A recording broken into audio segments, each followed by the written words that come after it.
Konami's 1998 Metal Gear Solid frequently tops lists of the best PS1 games of all time.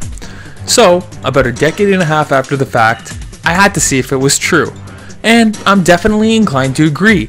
Metal Gear Solid is one of the most creative and influential games ever made.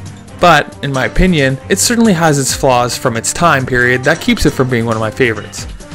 The story of Metal Gear Solid follows Solid Snake, a legendary infiltrator and saboteur.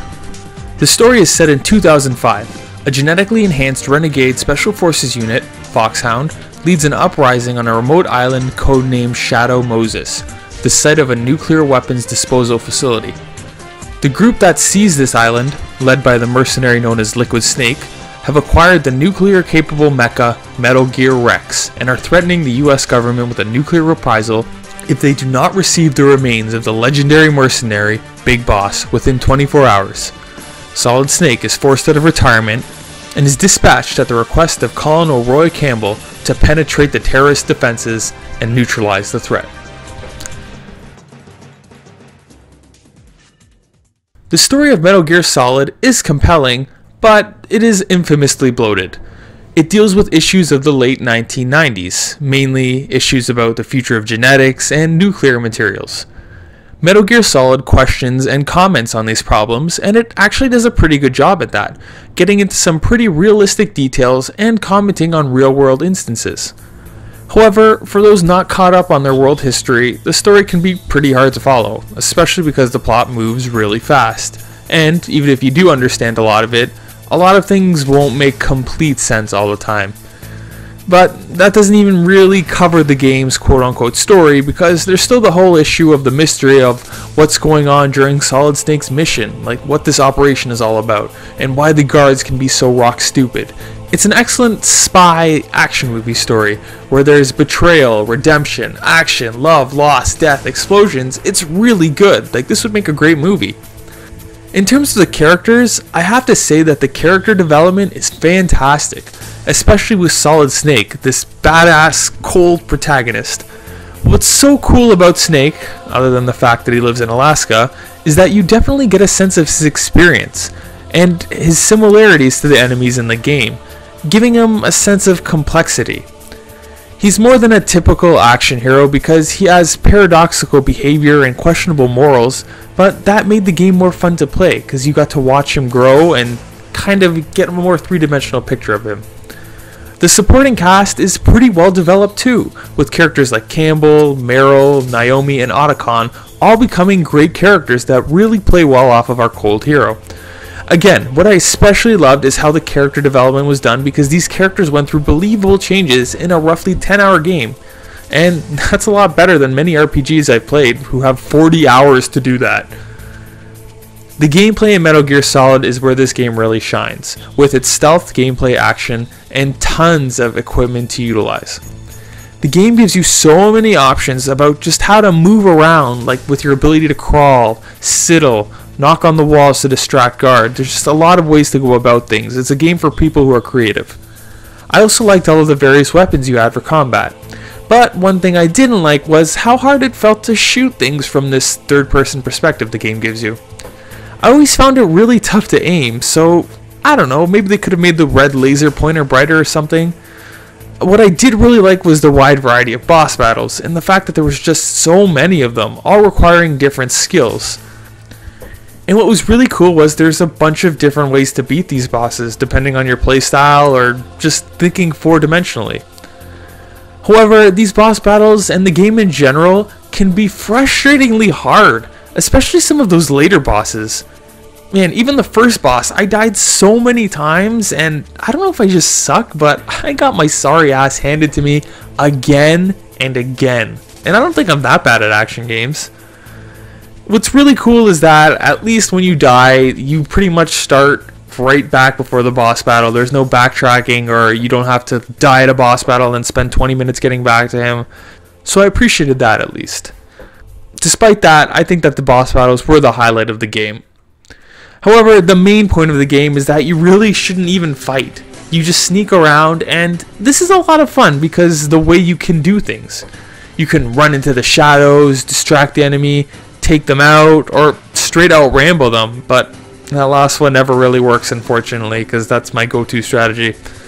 The best part of this gameplay was, again, all the creativity, and there's even a sense of realism. If you stayed in a cold area too long, you got a cold. If Snake smokes, you see lasers, but you take damage. There's just so much variety in this 10-hour game that you can get some crazy replay value out of it, especially with the multiple endings. I do have a few other complaints about the gameplay, mainly the issue of backtracking. Despite being a really short game, there are a couple of times where you have to take a lot of time to backtrack, and this just feels like it was padding the game, and it was very annoying. Like, for example, there was one part where you start a boss battle, and then right after, you're supposed to backtrack like 20 minutes away to get some weapon that you might not have picked up, and then you have to come all the way back, right in the middle of a boss battle. It was so weird. Secondly, there are some points in this game where you'll get stuck if you don't have a walkthrough, or where the game is anything but self-explanatory. Ego Raptor really got it best here. Cool. What the fuck? No one told me there were lasers there! Hey Snake, there are lasers there. Sticks. Oh god! What the fuck? No one told me there were bombs there! Hey Snake, there are bombs there. Oh, thanks, bitch! Oh, gee whiz, I hope a tank doesn't totally come out of nowhere and own me. You know, seriously, I'm getting a little fucking pissed off! Hey Snake, a tank is totally gonna come out of nowhere and— Shut up! Also, I'm not sure if it was my controller, but I really didn't like the controls in the game. For some reason, the circle button was confirming and then the X button didn't, which is like switching the A and B on the NES controller. You just don't do that. Overall, I just didn't like the controls too much, though I was playing on the PS2 analog controller, and the game had an extensive training tutorial, so this might have just been a personal issue. The graphics in the game are rather outstanding for a 1998 PS1 title. The game really looks ahead of its time, and it has a great cinematic feel to it. Again, I'd love to see this game as a movie or even a novel. Don't make me regret that statement. Although some could argue that the locations are all kind of similar, metallic, and boring, the game does have enough variety to keep you from getting too bored, and the locations were still really memorable. The music in the game is pretty great too. Never outright stealing the show, but there weren't any hiccups either. I particularly remember this area with the wolves that had a really cool sound and like music to it. It's hard to explain, you gotta play it. The voice acting in this game, though, undeniably, it was phenomenal. Some of the best I've heard, hands down. Everyone sounds unique. I don't remember one line that was botched. It's incredible, especially considering that the competition at this point was... Now bear my Arctic blast. We did it! We deactivated the bomb! You shall die by my arrows. Your arrows are like you, weak and twisted. I fear them. Not. Leave me alone. It's men like you that are ruining this world. Oh, forgotten gods of ancient times. As revenge for my wife, my daughter, and myself, I will eliminate you. In conclusion, Metal Gear Solid is a must-play game, but I wouldn't quite say it's perfect, or maybe even the best PS1 game.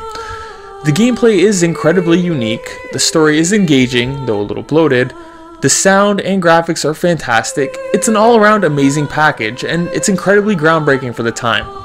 I just have a few personal complaints about it, and I think it's partially because of the time period, but I think at the time, this definitely might have been the best game of all time, and it's still a great title today.